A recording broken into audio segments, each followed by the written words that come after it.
Hi, I'm Keith Bauer. And I'm Greg Basco. Keith and I are the authors and creators of the new video series, Complete Video Guide to Lightroom for Nature Photography. We love Lightroom and we use it every day. I use it for almost everything. Keith tends to use some Photoshop.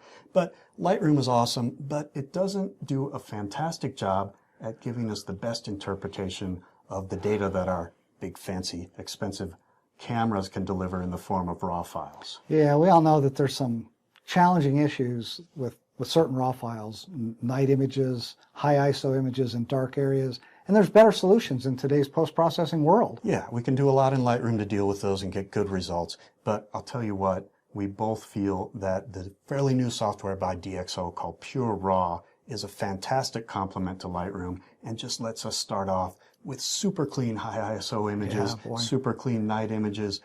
It gives us the ability to draw out more detail from shadows in landscapes, even those taken at low ISOs, color correction, all this stuff. And we really think DxO, if you're a Lightroom user, is something you should have on your computer.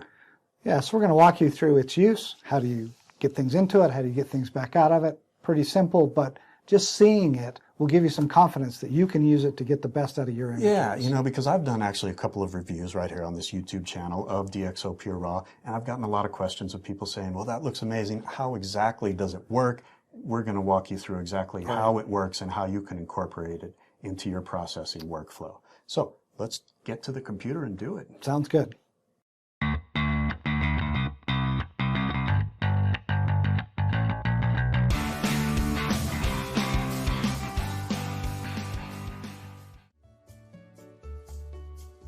So Keith, one of the things we deal with a lot as nature photographers, and especially someone like me who shoots a lot in the rainforest, is we have to shoot birds, wildlife in dim light oftentimes, and that means high ISOs. And ISOs have gotten much better on our cameras today, but still, high ISO means a lot of noise.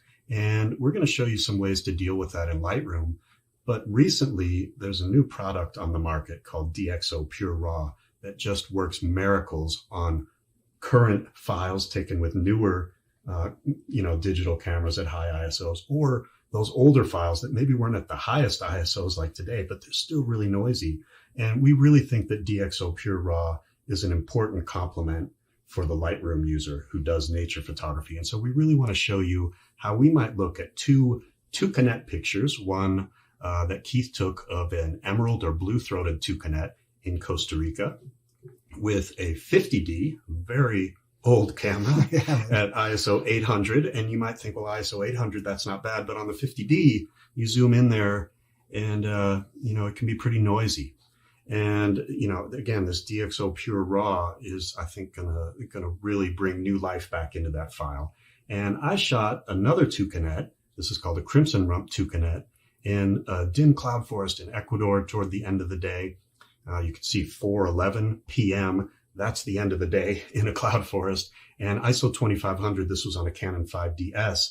And a Canon 5DS is a pretty noisy camera. So ISO 2500 is pushing it. And you look at this guy and it's quite a noisy file. If we zoom in, you can see that even in his feathers, there's a lot of noise. And this image could be much better if we run it through DxO PureRaw. There's a lot of confusion about how DxO PureRaw works. It's hard to say. And so we want to take you through exactly how you can incorporate this amazing piece of software into your Lightroom workflow. Yeah, so let me take this one first. Totally unprocessed image. So let's just do a couple of basic edits in the develop panel. So I'm going to take it over to develop.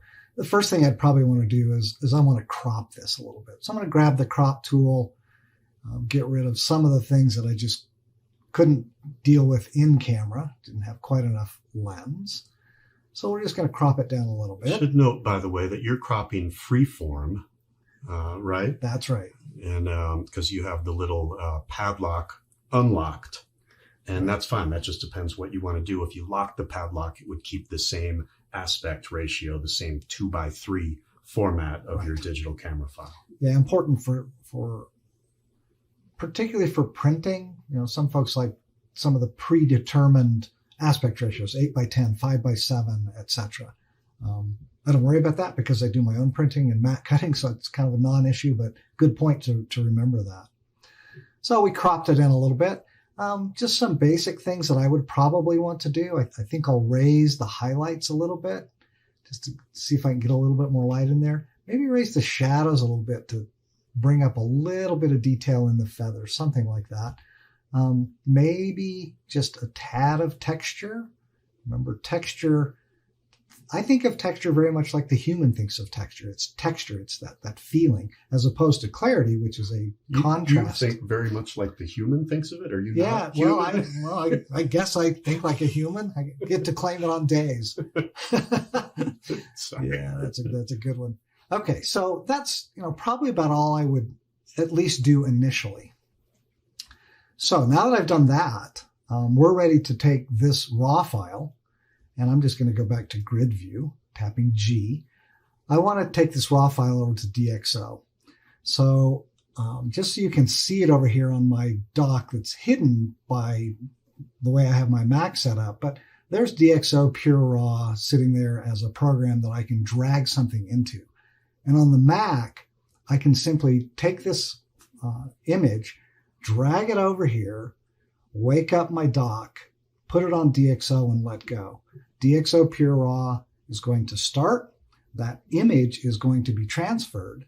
And you get a notice here that this says, hey, this is a 50D with a Canon 500 with a 1.4 extender. I've never used that particular lens combo before with this copy of DxO on my computer. So it says, download this.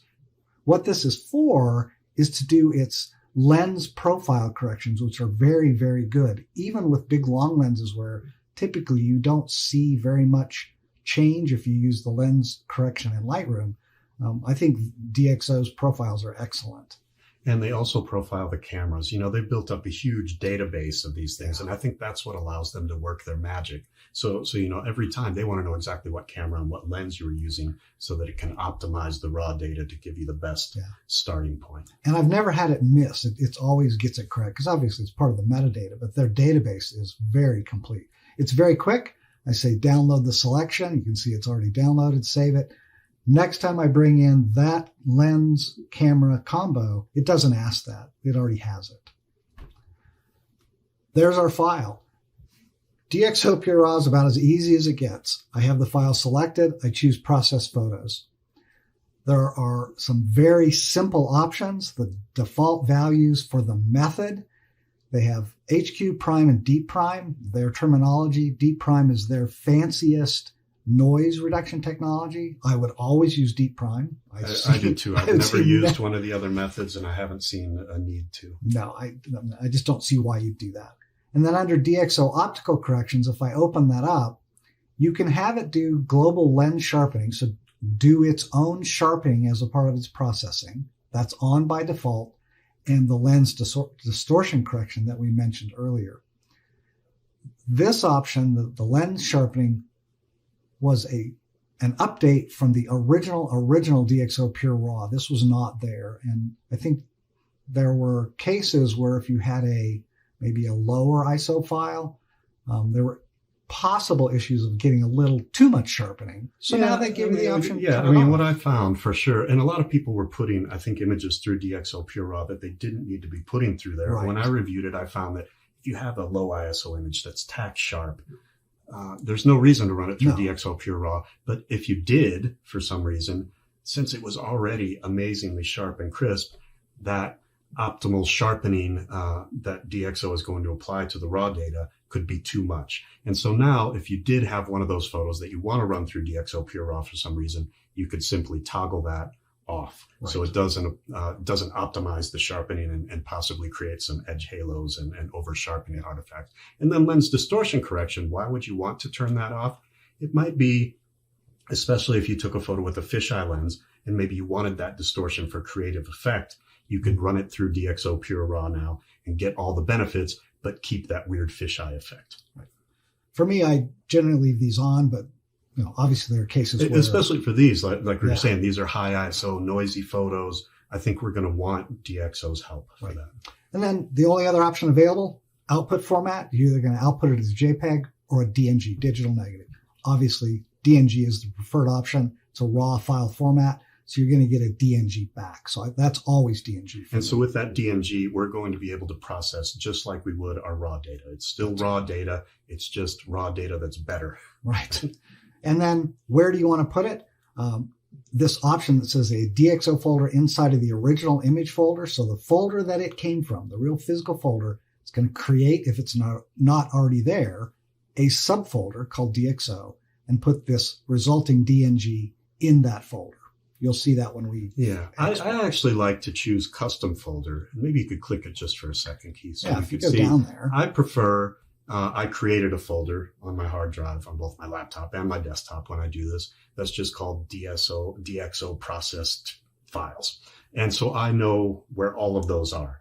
And that's just my preference, but you can choose. It's sort of your choice. And then all we do, click process. We'll get a little progress bar at the bottom indicating what it's doing. Obviously, it's going to depend on the power of your compute machine, your graphics processing units, how quick this is, but it's relatively quick. It's done. It says, I'm done. Now, what do you want me to do? So we could view, but let's just deal with the Lightroom part of it. We want to export this thing. Export to. Well, where? We have a couple of options. Adobe Lightroom, that's that Adobe Lightroom cloud thing that we've talked about in the past. Lightroom Classic, that's what we're dealing. Or you could send it directly to Photoshop. We probably want to do some more work back in Classic, so I'm going to choose that. And then there's a checkbox. Do you also want to export the original? Well, we already have the original in Lightroom, so we don't need to do that. We just want this processed DNG file. I click Export, and it comes back to Lightroom and opens the Import dialog box. Important thing to make sure it's checked. It should be, but I've seen cases where it doesn't say add, it says copy. Add in the import dialog box simply says, the file is already out there on my disk where I want it. All I'm asking Lightroom to do is add it to my catalog. It doesn't copy the file. It doesn't move the file. It simply says, oh, there it is. I'm going to add it to your catalog. That should be the choice that you use, regardless of subfolder, or as Greg does it, a specific folder. Exactly. Nothing to do over here except import. There's the file that came back. Now, let's go. I'm going to show you an easy way to go find it just to get to that folder. If I put my cursor in here and I say right-click, go to the folder in the library, sure enough, look where it took us. DxO as a subfolder of our original folder. But do you see a problem? Do you see something different? Here's the raw file. That's the one I shipped over there. Here's the DxO one. Why do they look so different? So I choose in my Lightroom environment not to write changes to something called an XMP sidecar file. XMP sidecar files contain processing instructions. The fact that I don't do that means those instructions go into the catalog. Right. And that's just, those files. It's the recipe for how you're processing the small files. But, Keith chooses to do it this way. Right. I choose to write them into and create an XMP file. And it just means a slight difference in how DxO PureRaw will handle any edits we've done previously to that file. That's right.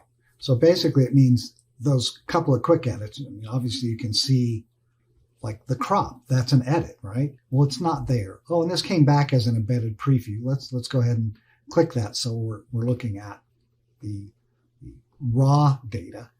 So here's my simple solution to that. On this image, if I simply right click, I go down to the option of develop settings, and I say copy them. And it says, well, what would you like to copy? Well, let's just uncheck them all for a second. Check them all.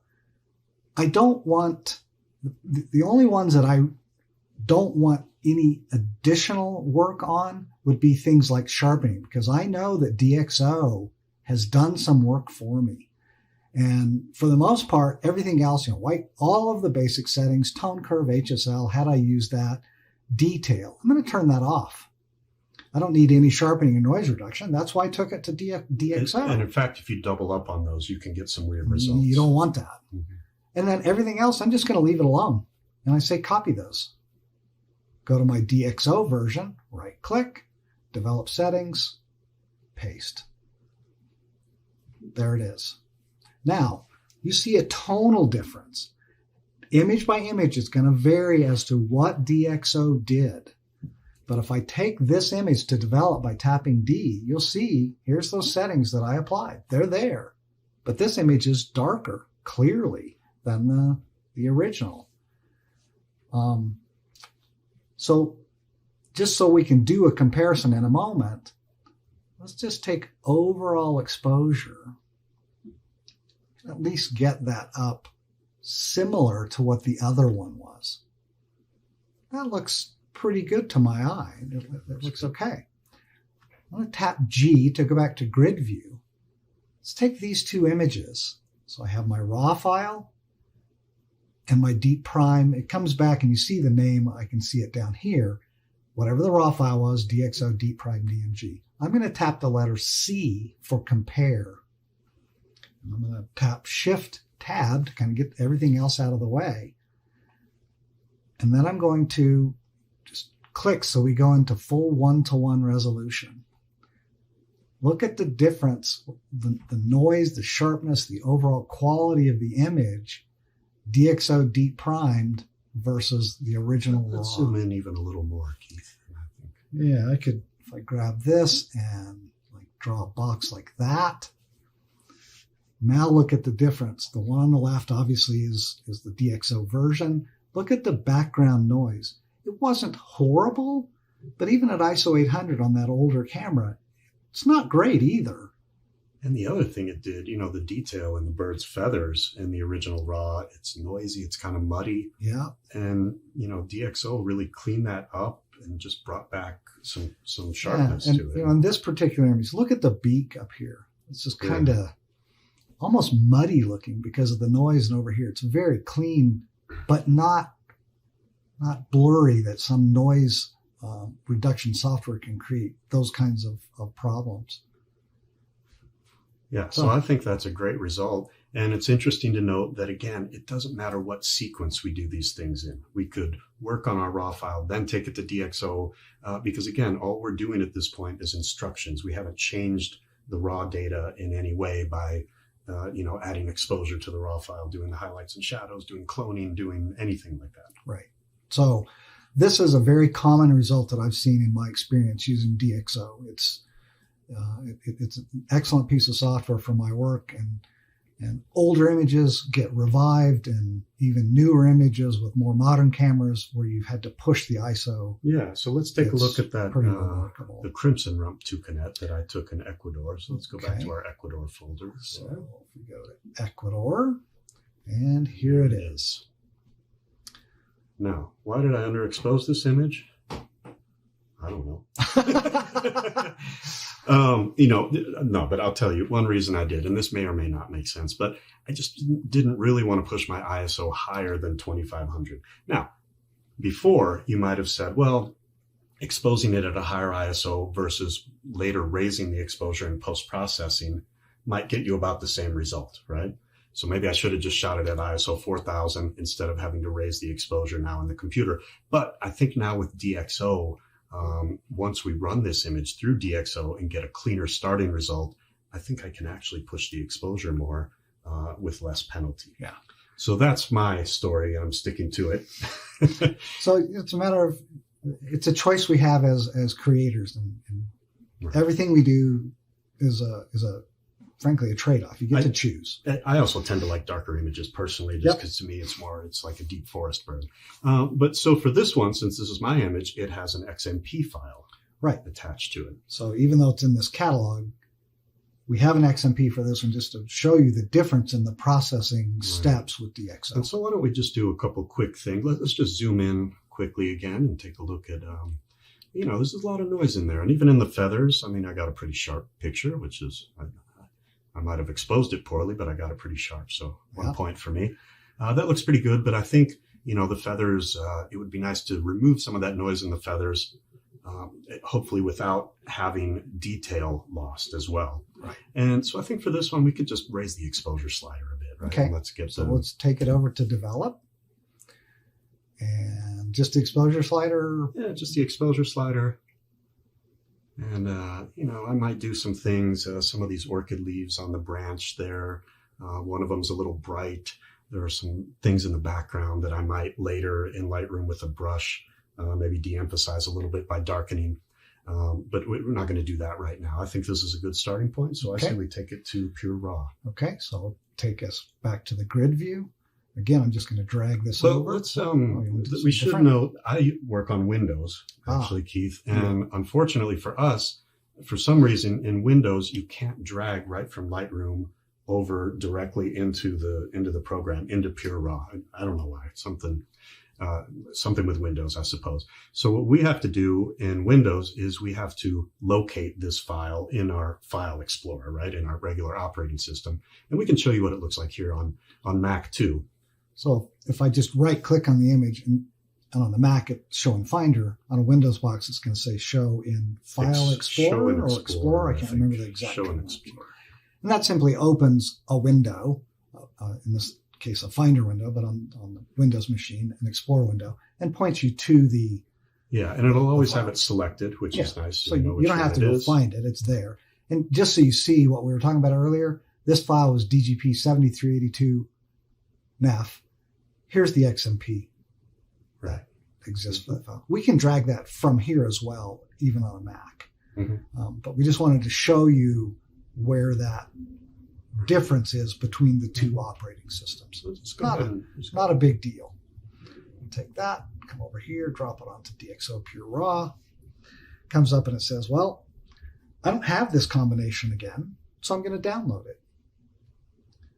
Save. And again, that's quick and easy. The one thing you would need to note is if you're working and you're offline, you don't have an internet connection, and you drop a photo in there, whose configuration DxO hasn't seen before in terms of camera and or lens, you won't be able to work on that image unless you've downloaded the profile previously. Right? I think you can still work on it, but you won't get the lens corrections because it won't have the profile. Okay. Yeah. I thought about that issue as well. Okay. I think that's so. Let's see. We have two of them here. I don't need to process this one, so I'm just going to uncheck it. We've already done it. Same set of steps. Process. We've already talked about those. The defaults are great. Go ahead, process the file for me. This one might take a little bit longer because it was from a higher resolution sensor, but still not a terribly long time. Yeah, this was a D850 file, so it's 45 megapixels, I think. That's what I had in my D850, and the 50D was 12? I'm trying to remember what the 50D was. It's been years ago that it was like 10. Maybe. Was it? It's been a long time. Good camera from its day, but boy, times have changed. Okay, so we about got this one processed. There we go. Export back to Lightroom Classic. It's going to bring up the import dialog box with add selected again. Import. And just so we can see it, I'm going to say go to the folder in the library. Go up one, and we still have, I know what the issue is. The embedded preview. The embedded preview, where this is the JPEG header. So I'm going to go ahead and check that. And we still have, between these two, I hit compare. You know what's curious? I've never seen that in Windows. No, I've always seen it looks basically exactly the same in terms of luminance and all those sorts of things. I've seen it. It really does depend on image, and I honestly don't know why. Yeah, I don't. I mean, I think. But in any case, it's no big deal. Let's just equalize it quickly, and we'll just so take this to develop. Let's add a little bit of exposure even to the DNG file. Just trying to eyeball it and get it similar so we can compare somewhat the same. Something like that. And let's go back, select these two, compare, get rid of our windows, zoom in, and again, look at the difference. between those two files. Yeah, and I mean, this is incredible. And this is also, you know, sometimes people use high ISOs and they're like, well, it looks great. But if you can use ISO 10,000 on a bright sunny day, and there are a lot of photons hitting the sensor, that's going to be a pretty clean image. Right. This is, you know, I was struggling to get 1/250th of a second handheld to take this shot in the dim rainforest at ISO 2500. This is a real test of, you know, low light capabilities. And if you look at the file on the left, and you didn't know what ISO that was taken at, I don't even think any viewer would be asking themselves, any photographer would say, oh, I wonder what ISO he used for that one. You'd just say, oh, there's a nice shot of a 2-kinet. Looks great. And if you had to guess, you'd probably say, oh, ISO 400. Yeah, right. It looks pretty much like a base ISO in the camera. It looks incredible. And that, you know, for us, it's just DxO PureRaw is so easy. And it usually just nails it in terms of the results and how it deals with removing that noise and the feathers, but at the same time enhancing detail in a really natural way that makes it look just fantastic. And now we can, you know, do whatever we wanted to this photo and process it.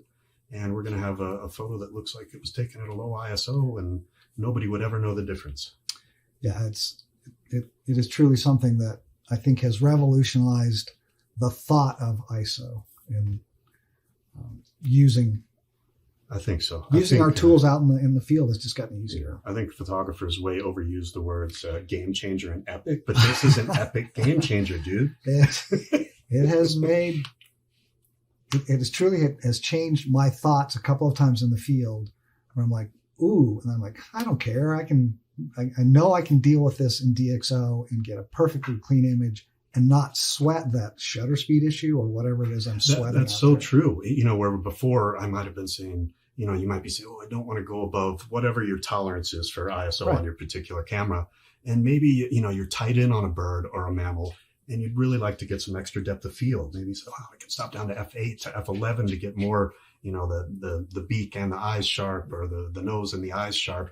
You could do that now and just say, you know what, I'll go up to ISO 3200, even 6400, depending on your camera, and you'll be able to get what you want. It really is quite amazing. Yeah, I think in general, we photographers need to stop obsessing about ISO because obviously if you choose not to push your ISO and you have moving subjects, then the answer is you have a blurred image and there isn't software to fix that. Right. It just isn't there. So right. Yeah, it's better to shoot it at a high ISO and have a sharp picture, even if it's noisy. That's right. Than to have a soft, blurry picture, unless you're going for a cool artistic blur. Right. Artistic intent. But we hope those couple of examples are relevant to nature. You know, the whole DxO process, it looks a little tricky and confusing at first, but you do it like anything in life. You do it a few times and it's actually quite quick. And one final note, you know, you don't need to run every file through DxO PureRaw, right? There's only certain high ISO images, night landscapes, maybe high contrast landscape images. Those are the types of images where it can really do some wonders. If you have weird color issues, DxO PureRaw can actually do very well in getting out the true colors of the raw data. But you don't need to use every type of image. You don't need to use DxO PureRaw for that. And you don't need to put a whole series of this 2-kinet through DxO PureRaw. Judge which one is your favorite and only do that one, right? I mean, DxO PureRaw is just for a fairly limited subset of special images that you want to get the best out of. Right. It's very selective for my use of it. All right, Keith. Well, that was fun to produce.